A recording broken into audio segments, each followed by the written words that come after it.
All right, first of all, we'd like to welcome everyone that came out and to assist us with the Hands Across the Border tonight. We've got law enforcement from several local organizations as well as the North Carolina Highway Patrol, Tennessee Highway Patrol, and we've had some friends from our Georgia Highway Patrol that's going to meet us on the line. I'd like to thank the speakers that came out tonight and really play special emphasis to getting the DUI drivers off the roadway. Those that choose to make a bad decision, to get out and drink and drive, especially this long Halloween weekend. October 31st is one of the most dangerous nights of the year. You've got lots of traffic out, and you've also got lots of pedestrians out. Those young ones is what we're after. The adults and everything else, they need to make, like I said before, a good choice in making their decision. During the Halloween celebrations, most crashes related to pedestrian fatals occur when it's dark. The children are going to be wearing dark uniforms and that kind of stuff, their costumes and everything, so we need to really pay special emphasis on watching those and making sure they don't jump out in front of traffic. Alcohol traffic crash data as of September 30th of 17 alcohol-related crashes occurred in Polk County in 2016. 16 distracted driving crashes occurred in Polk County in 2016. Those numbers are way too high. We need to get those down. 2 fatal crashes in Polk County already have occurred in 2016. That's too many also. Sobriety checkpoints are out for your benefit. We want you to come through. The officers are going to take just a brief minute to talk to you to make sure that you're buckled up, that you're not drinking and driving, and that everything is going okay and safe with you. At this time, I'd like to turn the mic over to Lieutenant Kerry Hickson with the Tennessee Highway Patrol. Good evening. First of all, I'd like to say that a very unfortunate thing is, as of yesterday, 822 people have lost their life in the state of Tennessee in roadway crashes. That is entirely too many. Almost half of those were not wearing a seatbelt. A fifth of them are intoxicated either with alcohol or drugs. Our purpose out here tonight is to eliminate the drunk driving, to enforce the seatbelt law, and to slow down the distracted driving by the people that are traveling on our roadways. Together, in cooperation with everyone that you see here from all these other agencies, we're all going to make a difference on the roadways for the state of Tennessee. Now I'd like to introduce the Sheriff of Polk County, Mr. Steve Ross. First off, I want to thank Highway Patrol, North Carolina and Tennessee both, and all the other agencies that's represented. Our guys go out every day and night, and they do their very best. They do a great job at what they do. But it's always good to come together with a show of force and to put an emphasis on what DUIs is all about. And sometimes as law enforcement officers, we need to be reminded that every time you make a DUI arrest, you can stop a tragedy. And we need to be reminded of that it's bad things always happen when somebody starts drinking and gets behind the wheel. And if we can arrest them before the tragedy happens, that's the best thing that can happen at that moment. But it's so good to come together and we work with these guys all the time, but we don't get together like this very much, and it's always good to do it. I want to thank the Governor's Highway Safety team for putting this together, and thank everybody for coming out. Okay, at this time, I'd like to introduce First Sergeant Chris Wood with the North Carolina Highway Patrol. I would like to thank everyone for being here. My name is Chris Wood. I'm the First Sergeant for Troop G, District 6, here in North Carolina, out of Bryson City. We're all here for a common cause. We're bordering states, North Carolina and Tennessee, and because of that, we commonly share problems. What can be a problem by an offender on one side of the line will turn into be a problem in an offender on the other side of the line. Tonight, while we're here, we will show our communities that we stand together against these problems, that crossing that state line will not give you a free pass because we will have a sister agency on that other side waiting for you. So we're here together to stand in solitude against impaired driving. The North Carolina Highway Patrol is a mission-driven organization. Currently, we're participating in the Vision Zero program. Our goal each and every year in the state of North Carolina is to have 0 fatalities, because even the death of one citizen is a failure and a loss for a family that we cannot replace. Here tonight, we hope to make progress towards that. Will we ever have 0 fatalities? Probably not. But until we reach that goal, we are not successful. I have the opportunity to introduce to you tonight our guest speakers, Ron and Shirley Singleton. I've known the Singletons now for 8 years. April 29, 2008 at 1:59 p.m. As an example of the problems that we share along this state line. Their 3-year-old son Brady was riding a 4-wheeler with his grandfather Grady on Old Ducktown Road just inside of Cherokee County, North Carolina. Literally about a quarter of a mile from the Tennessee state line. He would stay with his grandfather every day while his family worked here in Copper Basin at the elementary school where they provided education to the children of this community. On this particular day, there were 3 people who were being on mischief when they woke up that morning. They were Polk County, Tennessee residents, just like the Singletons. But their paths all brought them to North Carolina, where on that day, Brady Singleton lost his life, and Grady Anderson was gravely injured. It was very sad. They left the scene, they left them to die, and Brady did die. And it's something that has affected each and every person that was part of that one day. So here today to tell you and remind each and every one of us why we are here today and why we come to work every single day, I would like to introduce Ron Singleton.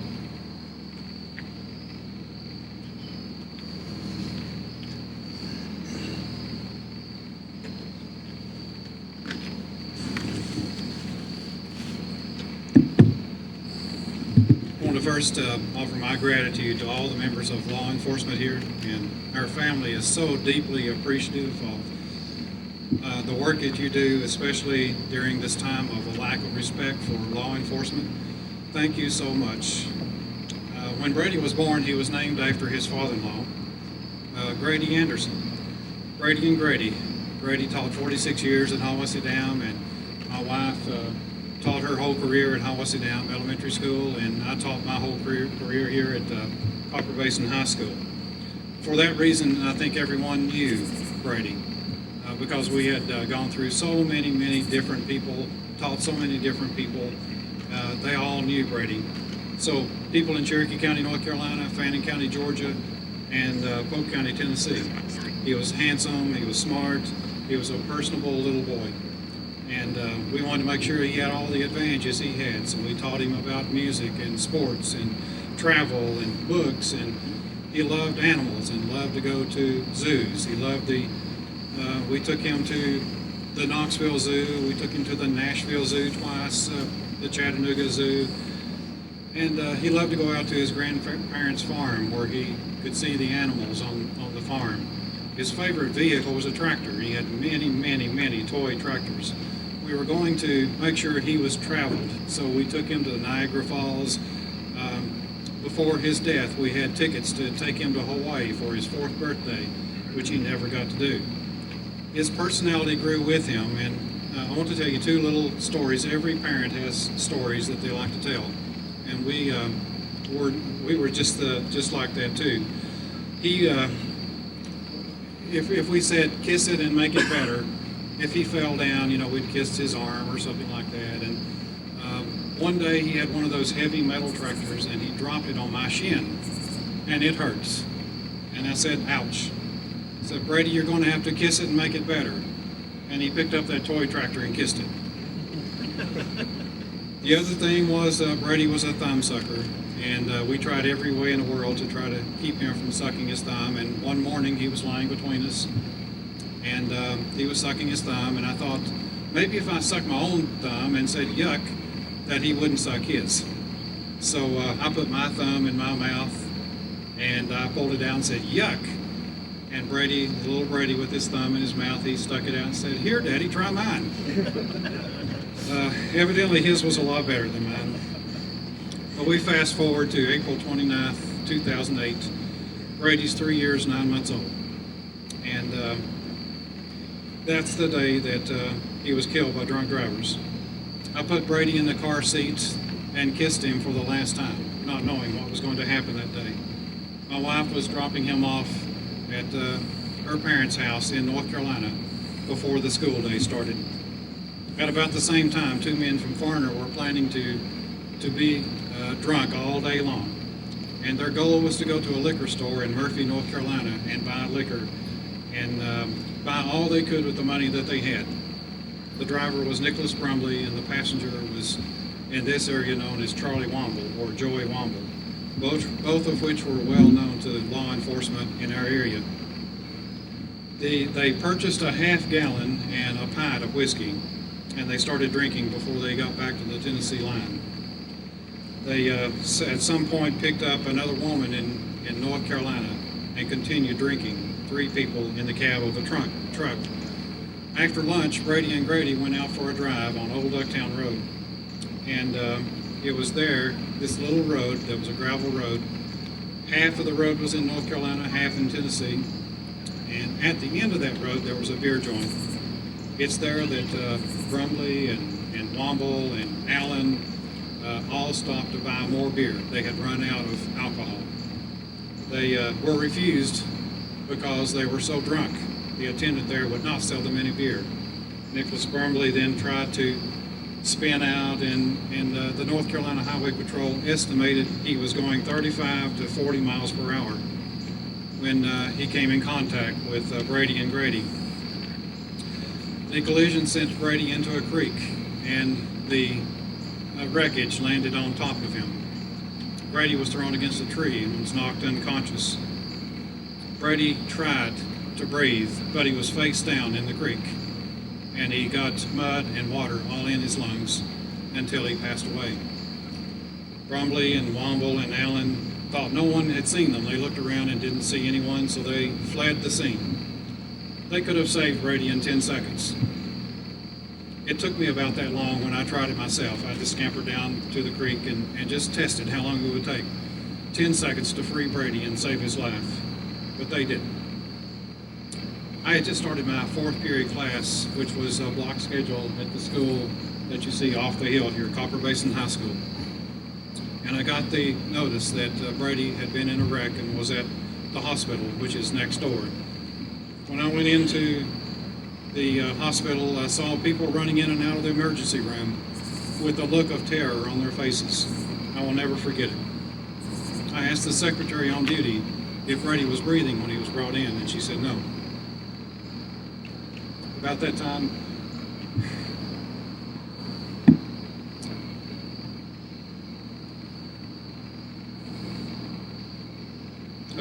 my wife came in from Hiawassee Dam Elementary. She had had the same message. And we were taken to a little chapel where we prayed. But it wasn't long. They came in and told us that they did everything they could and they couldn't save Brady. We were taken to a little room beside the emergency room, and we saw Brady lying on the hospital gurney, not moving, pale. But some of our relatives came in, and our minister came in from church and prayed with us. First Sergeant Chris Wood and Trooper Kenny Hyde came in and told us it was a hit and run. We still had not known what had happened, and they were on the lookout for the people who had caused the wreck. Grady Anderson was also brought to Copper Basin Medical Center, and they found that he had a broken back, a broken pelvis, and a hematoma on the brain. He was flown by helicopter to Erlanger, where we wondered if we were going to have 2 funerals that week instead of just one. Later, First Sergeant Chris Wood and Kenny Hyde came back and told us that the Polk County Sheriff's Department had made the arrest of Womble and Brumley in Tennessee. They tested them for blood alcohol concentration, and they were right at twice the legal limit. It was 4 hours after Brady had died, though, so we don't know what the concentration was earlier. 4 hours after Brady died, twice the legal limit. We had to make arrangements for a funeral, and we went to the funeral home, and they didn't have a casket for a 3-year-old. It's because 3-year-olds are not supposed to die. We picked from a catalog between 2 choices for a casket.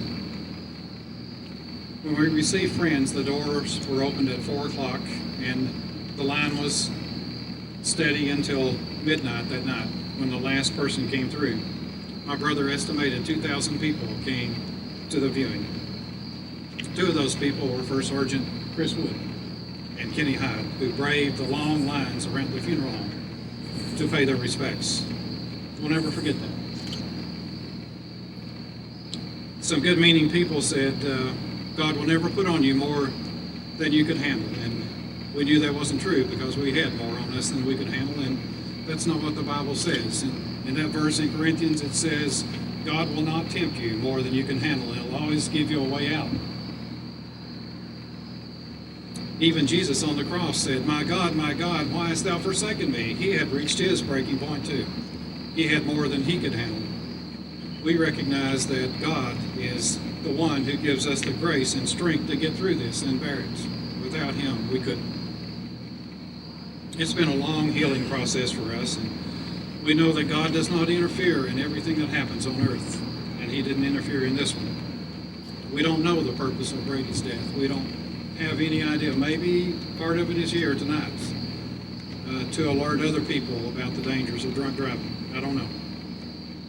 I know one thing, I spent my whole career here looking forward to the day when I could teach my own son. I'll miss that. This is Saturday, football season. These are Brady's, his little Tennessee outfit, his Tennessee Titans outfit. I miss that. That was taken away by drunk drivers. There have been 33 scholarships given in Brady's name, 23 at Copper Basin High School. The Brady Singleton Memorial Scholarships. At Hiawassee Dam, where my father-in-law and my wife taught, there have been 10 scholarships given in Brady's name. Grady Anderson survived that wreck that night, or that afternoon, I'm sorry, and he spent many weeks recovering. He was unconscious for weeks and had to go through rehabilitation.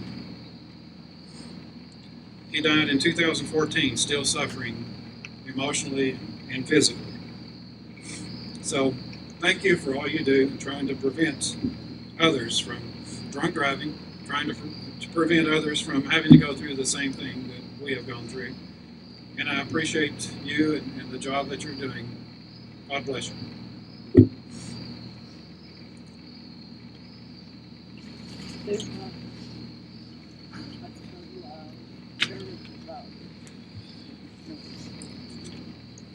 At this time, I'd like to thank everyone for coming out, especially Mr. and Mrs. Singleton. A very sombering note. We're going to go out and we're going to do our job tonight. We're going to go out here and see what we can do about changing things and make a difference. And that's what we want to do. Thank you.